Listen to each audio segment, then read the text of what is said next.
આકાશવાણી અમદાવાદ વડોદરા પ્રાદેશિક સમાચાર મિત્તલ પટેલ વાંચે છે. સૌપ્રથમ મુખ્ય સમાચાર. મુખ્યમંત્રી ભૂપેન્દ્ર પટેલના અધ્યક્ષસ્થાને ગાંધીનગરમાં શાળા પ્રવેશોત્સવની આયોજન બેઠક યોજાઈ. આંકડાકીય સિદ્ધિઓ કરતા બાળકના ભવિષ્ય માટે સર્વોત્તમ પ્રદાન કરવાનો મુખ્યમંત્રીશ્રીએ નિર્ધાર વ્યક્ત કર્યો. રાજ્ય સરકાર ડ્રગ્સ નાબૂદી માટે કટિબદ્ધ. છેલ્લા 4 વર્ષમાં 2607 આરોપીઓની ધરપકડ કરાઈ. નીટની પરીક્ષામાં ગેરરીતિ મામલે ગોધરામાં સીબીઆઈની ટીમ દ્વારા તપાસ. અમદાવાદમાં ઓઢવની એક ફેક્ટરીમાં થયેલા વિસ્ફોટમાં 2ના મોત. અને રાજ્યમાં છેલ્લા 24 કલાકમાં 101 તાલુકાઓમાં વરસાદ. સૌથી વધુ જામનગરના લાલપુરમાં 2.5 ઇંચ જેટલો વરસાદ નોંધાયો. સમાચાર વિગતવાર. મુખ્યમંત્રી ભૂપેન્દ્ર પટેલે આ વર્ષે યોજાનારા 21મા શાળા પ્રવેશોત્સવ દરમિયાન આંકડાકીય સિદ્ધિઓ કરતા બાળકના ભવિષ્ય માટે સારામાં સારું પ્રદાન કરવા પર વિશેષ ધ્યાન આપવાનો નિર્ધાર વ્યક્ત કર્યો છે. 21મા શાળા પ્રવેશોત્સવમાં સહભાગી થનારા રાજ્ય મંત્રીમંડળના મંત્રીઓ તથા પદાધિકારીઓ ઉચ્ચ અધિકારીઓ માટેની માર્ગદર્શન બેઠક મુખ્યમંત્રી ભૂપેન્દ્ર પટેલની અધ્યક્ષતામાં ગાંધીનગરમાં યોજવામાં આવી હતી. વધુને વધુ દીકરીઓ ઉચ્ચ અભ્યાસમાં જોડાય તે માટે નમો લક્ષ્મી અને વિજ્ઞાન પ્રવાહમાં વધુ બાળકો આવે તે માટે નમો સરસ્વતી યોજનાનો મહત્તમ લાભ છેવાડા સુધી પહોંચાડવા બેઠકમાં ઉપસ્થિત સૌને અપીલ કરી હતી. રાષ્ટ્રીય શિક્ષણ નીતિ 2020 મુજબ શરૂ થયેલી બાલવાટિકા યોજના અંતર્ગત રાજ્યભરના આશરે 11 લાખથી વધુ બાળકો પ્રવેશ લેશે. આ ઉપરાંત 3 લાખથી વધુ બાળકો આ વર્ષે સીધા પહેલા ધોરણમાં પ્રવેશ લેશે તેમ શિક્ષણ મંત્રી કુબેર ડિંડોરે જણાવ્યું હતું. બાયસેગ દ્વારા કરવામાં આવેલા રાજ્યભરમાં જીવંત પ્રસારણને કારણે તમામ જિલ્લાઓમાંથી અધિકારીઓ અને પદાધિકારીઓ પણ આ બેઠકમાં જોડાયા હતા. રાજ્યમાં છેલ્લા 4 વર્ષમાં ડ્રગ્સ વિરોધી અભિયાન અંતર્ગત 1700થી વધુ કેસ નોંધાયા છે, જ્યારે આ કેસોમાં 2607 આરોપીઓની ધરપકડ કરાઈ છે.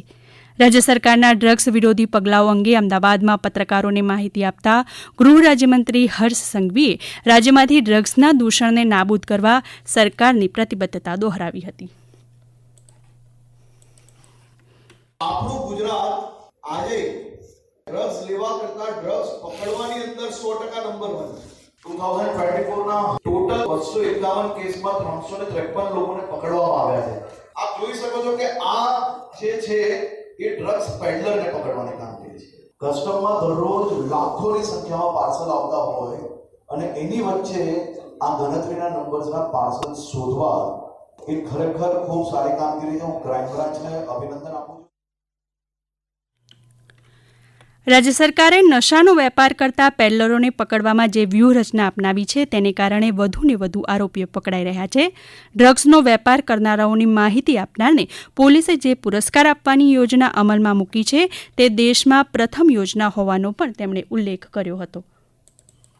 માનવતાના આ સૌથી મોટા ધર્મને અપનાવીને દાનવોની સામે આ લડાઈ મજબૂતાઈથી લડશો અને ગુજરાત પોલીસ એમાં સંપૂર્ણ રીતે તૈયાર છે.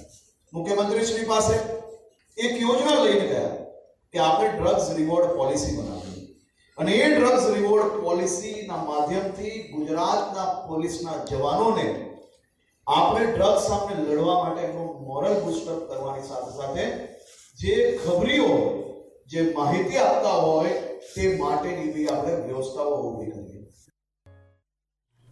રાજ્ય સરકાર દ્વારા આરંભાયેલા અભિયાનને વધુ અસરકારક બનાવવા સામાજિક સહયોગ માટે ગૃહ રાજ્યમંત્રીએ અપીલ કરી હતી. તેમજ ડ્રગ્સના દૂષણને નાબૂદ કરવા માટે સરકાર કોઈ કસર બાકી રાખશે નહીં તેવી પણ તેમણે ખાતરી આપી હતી. દેશના શહેરી તેમજ ગ્રામીણ વિસ્તારોમાં વસતા ગરીબ અને મધ્યમ વર્ગીય પરિવારોને પોસાય તેવી કિંમતોએ પાકા મકાનો ઉપલબ્ધ કરાવવાના હેતુથી પ્રધાનમંત્રી નરેન્દ્ર મોદીએ વર્ષ 2015માં પ્રધાનમંત્રી આવાસ યોજનાનો પ્રારંભ કર્યો હતો. મુખ્યમંત્રી ભૂપેન્દ્ર પટેલના નેતૃત્વમાં ગુજરાતમાં પ્રધાનમંત્રી આવાસ યોજના શહેરી હેઠળ કુલ 8 લાખથી વધુ આવાસોનું નિર્માણ કાર્ય પૂરું કરવામાં આવ્યું છે. જૂન 2015માં જાહેર થયા બાદ પ્રધાનમંત્રી આવાસ યોજના શહેરી હેઠળ ગુજરાત રાજ્ય માટે અંદાજિત માંગ મુજબ 7 લાખથી વધુ આવાસોનો લક્ષ્યાંક નક્કી કરાયો હતો, જેની સામે આજ દિવસ સુધીમાં કુલ 9 લાખથી વધુ આવાસો મંજૂર કરવામાં આવ્યા છે. આ મંજૂર થયેલા આવાસોમાંથી 8,55,000 જેટલા આવાસોનું બાંધકામ પૂરું કરવામાં આવ્યું છે. આ સમાચાર આપ આકાશવાણીના અમદાવાદ વડોદરા કેન્દ્ર પરથી સાંભળી રહ્યા છો. આ સમાચાર આપ અમારી YouTube channel AIR news Gujarat પર પણ સાંભળી શકશો. વધુ સમાચાર માટે આપ અમારા ટ્વિટર હેન્ડલ AIR_news_ABAD ને ફોલો કરી શકો છો. પંચમહાલના ગોધરાની એક શાળામાં નીટ પરીક્ષામાં ગેરરીતિની તપાસ CBIને સોંપવામાં આવી છે. CBIની ટીમ તપાસ માટે આજે ગોધરા પહોંચી હતી. તપાસ ટીમે પૂછપરછ શરૂ કરી છે. આ સાથે પંચમહાલ જિલ્લા પોલીસ અધિક્ષક હિમાંશુ સોલંકી સહિત અન્ય પોલીસ અધિકારીઓ પણ ગોધરા સર્કિટ હાઉસ ખાતે હાજર રહ્યા હતા. આ અંગે પંચમહાલ જિલ્લા પોલીસ અધિક્ષક હિમાંશુ સોલંકીએ જણાવ્યું હતું કે હાલમાં તો કેસ CBIને સોંપવાની કામગીરી ચાલી રહી છે અને ગોધરા પોલીસ તપાસમાં મદદ કરી રહી છે. પંચમહાલના અમારા પ્રતિનિધિ વિપુલ પુરોહિત જણાવે છે કે દેશમાં નીટ UG 2024ની ગત તારીખ 5મી મેના રોજ લેવાયેલી પરીક્ષામાં ગેરરીતિઓ અંગે director department of higher education Bharat સરકાર દ્વારા પોલીસ ફરિયાદ કરાઈ છે.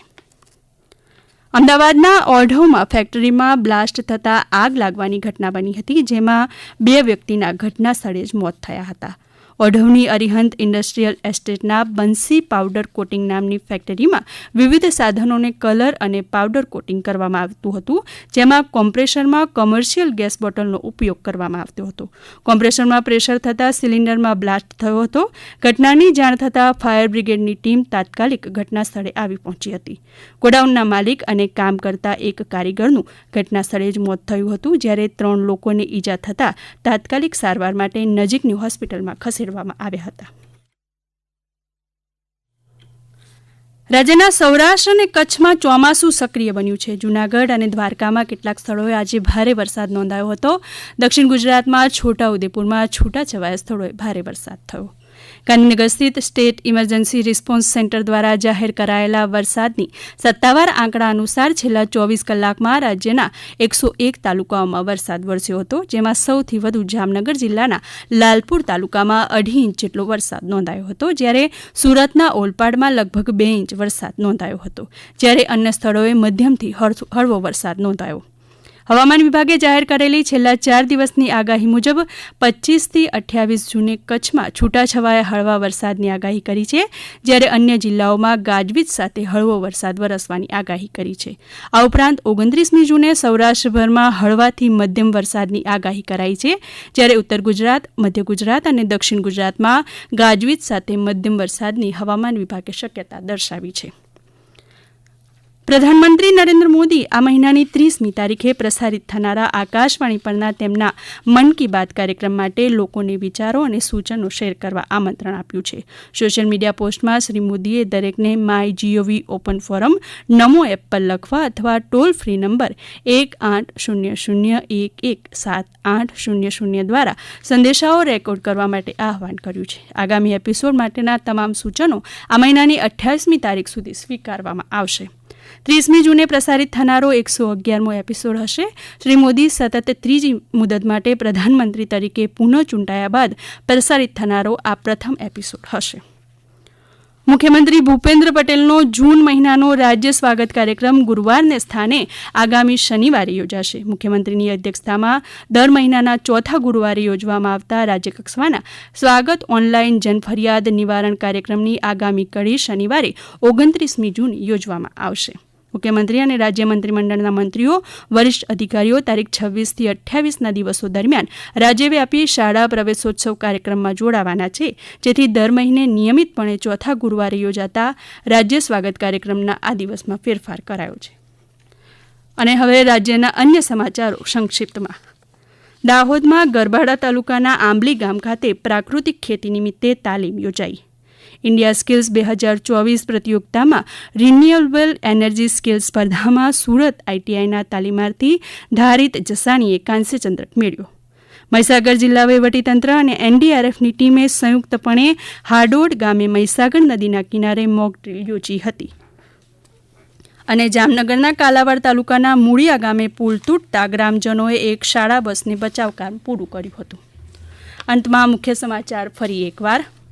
મુખ્યમંત્રીના અધ્યક્ષસ્થાને ગાંધીનગરમાં શાળા પ્રવેશોત્સવની આયોજન બેઠક યોજાઈ. રાજ્ય સરકાર ડ્રગ્સ નાબૂદી માટે કટિબદ્ધ. છેલ્લા 4 વર્ષમાં 2607 આરોપીઓની ધરપકડ કરાઈ. નીટની પરીક્ષામાં ગેરરીતિ મામલે ગોધરામાં સીબીઆઈની ટીમ દ્વારા તપાસ અને રાજ્યમાં છેલ્લા 24 કલાકમાં 101 તાલુકાઓમાં વરસાદ. આકાશવાણીના અમદાવાદ વડોદરા કેન્દ્ર પરથી પ્રાદેશિક સમાચાર પૂરા થયા.